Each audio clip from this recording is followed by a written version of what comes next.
Pokemon trainers, welcome back to another Beast EM2 video. Today we're going to be going ahead and showcasing Kingdra, Trevenant, and Alolan Muk in the Ultra League. I finally managed to get a Trevenant for the Ultra League during the Halloween Cup, and a better way, we got a shiny. So we're going to be showcasing that shiny. It does not have good PvP IVs, but because of the shiny we were able to run it. So let's go ahead and jump right into the commentary. As you can see, this Kingdra is going to be going up against this Umbreon. This matchup is very boring simply because Umbreon will just throw foul plays. Umbreon's attack stat is not very high, and we're able to not drop it with our Octazookas. So we're going to be comfortable to really not use our shields right there. We're getting very low, but we're going to be able to get to another Octazooka right there and drop our opponent's attack with their Umbreon. And as you can see there, we're getting very close to the end of this matchup. Again, Umbreon is very good as well, don't get me wrong. They are able to beat us, but we left that Umbreon very low and very low attack that we're going to be able to come in with our Alolan Muk and simply farm it down. We don't need to worry about any charge moves that they're going to throw. They swap into Flygon though, which is it's still going to be perfect for us. We're going to be able to go ahead and throw all these dark pulses right here. Flygon is very glassy in a way. It can't take a lot of hits. It does a lot of good damage, but it just cannot take hits. You know, that Dragon Claw comes in, we're going to be able to shield that up. Now we're going to go ahead and throw another Dark Pulse, hopefully to put some pressure on those shields, which we can. That way, even if we come out losing in this matchup, Trevenant should be able to clear this comfortably. They do land the Earth Power, so now in comes Trevenant. Look at that beautiful shiny right there, by the way. And Dragon Claw, Earth Power, we will be able to resist, so they're going to be throwing Dragon Claw. So we're actually going to save our shields right there for that first one. On this second one, we're still going to save it because we don't know what they have in the back. The Trevenant is getting very low, but they bring in a Water-type Pokemon, which I was able to catch off the top of the right-hand side of the screen. So we're going to be able to throw these Seed Bombs and hopefully apply pressure and knock out this Tapu Fini right here. Shields are down, and as you can see there, we saved our shield for the end game. We're going to be using our shield right there comfortably, and Tapu Fini right there should be going down to this Seed Bomb. So Trevenant right there putting in the work. As you can see, in comes now, I believe they still have their Umbreon also in the back.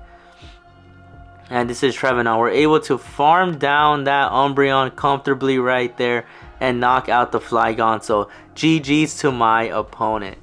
Let me know down below if you guys have a Trevenant. What other teams are you guys running Trevenant with? I know it's a very good Pokemon in the Ultra League. Very annoying, but thankfully I have it now too.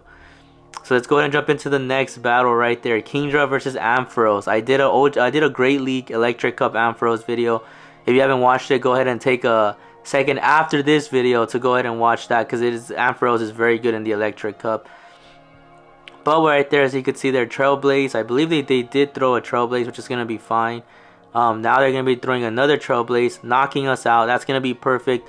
Their attack rolls, so we're going to be bringing in that Trevenant to start getting a head start on the energy right there.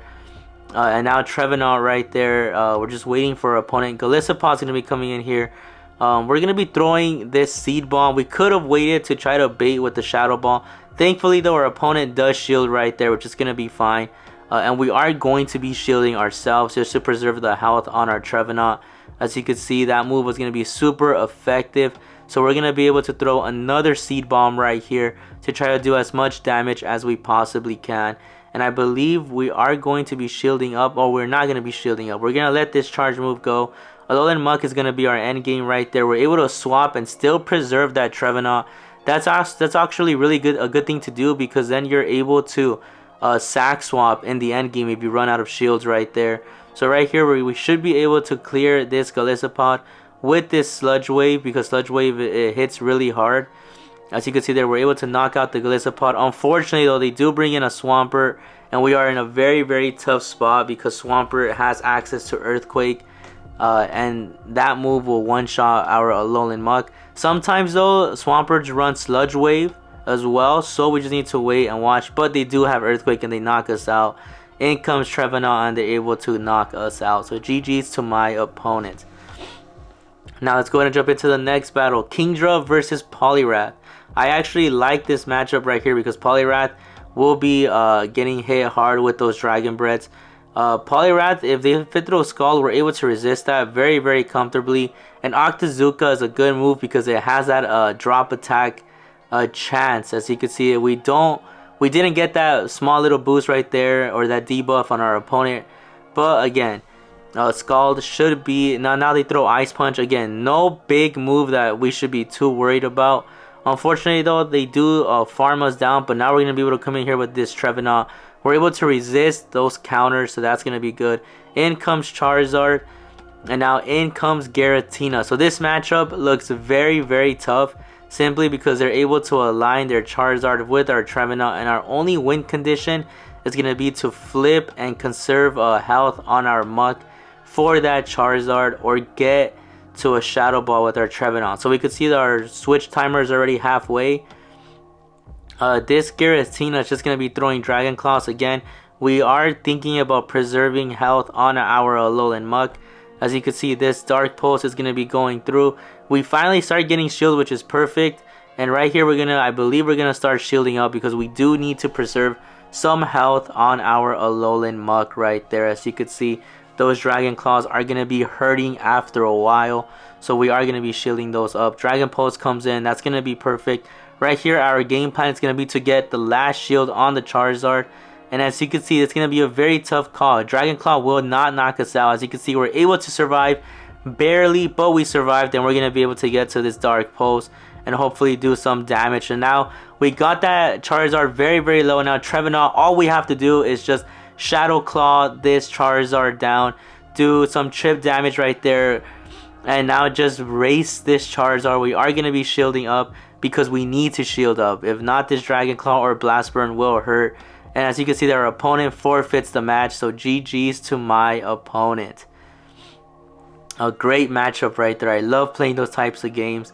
Kingdra versus Ampharos once again. As you can see here, we're going to be, again, Ampharos, it's very, very common to see them now with Trailblaze. That's going to be the #1 move that they are going to be using.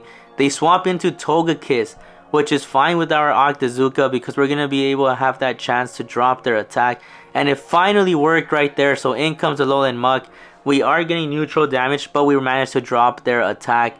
So that is going to be actually very, very good. Alolan Muk now drops a Sludge Wave on that Togekiss, knocking it out. In comes Greninja. Greninja is very, very annoying. If you agree with me, give this video a thumbs up. Let me know down below any crazy Greninja stories that just gets you so frustrated in the Go Battle League. We're able to land that Sludge Wave, which is perfect. We're getting the Greninja very, very low because Greninja is still a threat to the Trevenant because of the Night Slash move right there. They threw it right there, and just look at that. One Water Shuriken is able to get them a charge move. Night Slash will knock us out. So now this Trevenant is all up to this Trevenant once again. Again, very, very spammy is this Greninja, and it's so annoying. So we're going to be able to shield up this Night Slash. In comes Ampharos once again. And same thing with Ampharos. We need to watch out for Brutal Swing because it does have access to it. And those Volt Switches charge up very, very quick. But that one Shadow Claw right there, I believe is enough to get me to a Seed Bomb. We're going to be able to shield that Brutal Swing. We get to the shield, we get to the Seed Bomb, and we should be comfortable right here to not get super intimidated. They do get to another charge move. It is going to be Brutal Swing right there. We are able to survive it, and now it's just going to be a race, as you can see there. We do manage to get to the Seed Bomb, which is going to be fine, and we're going to be able to knock out this Ampharos. And now in comes Greninja, but it was very low, and we're able to knock it out. So GG's to my opponent. Let's go ahead and jump into the last battle of the video. Kingdra versus Sylveon. Sylveon again. We're going to be going into our little safe swap right there, Trevenant. And just to try to land a Shadow Ball. They do swap into Venusaur on the charge move, but we're throwing Shadow Ball, which is going to hit hard. And that was actually a good thing for us because now we're going to be able to comfortably shield, and all of our shields on our Trevenant are going to be very, very worth it right there. As you could see, Venusaur starts shielding up. Trevenant right here, we're going to be shielding up this Sludge Bomb. That would have knocked us out. and we should be able to farm down that Venusaur. So we managed to switch the play right there. They bring in their Sylveon once again. We have energy for a Shadow Ball. We do manage to pick up the second shield, which is perfect. We will get farmed down though. We don't have enough health to get to that Seed Bomb, which is going to be okay. In comes Alolan Muk now. We're going to be able to shield this up very, very comfortably and go straight Sludge Wave, or just be prepared to see what Pokemon they try to swap. As you can see there, they swapped into Swampert. Trevenant would have been perfect for that Swampert matchup, but it is going to be okay. We have our Kingdra. Kingdra works just fine. We already had some energy on it, so we're going to be able to get to the Octazooka before they have a chance to knock us out. Earthquake gets us very, very low, but we're able to get to the Octazooka comfortably, and this should knock out the Swampert with no problem right there. As you can see, they bring in their Sylveon once again. They are able to farm us down, but that is not going to be a problem because we're going to be able to get to this Sludge Wave and knock out the Sylveon. So there you guys have it, Trevenant in the Ultra League. Let me know down below what you guys think about this team. Thank you guys so much for watching, and I'll catch you on the next video.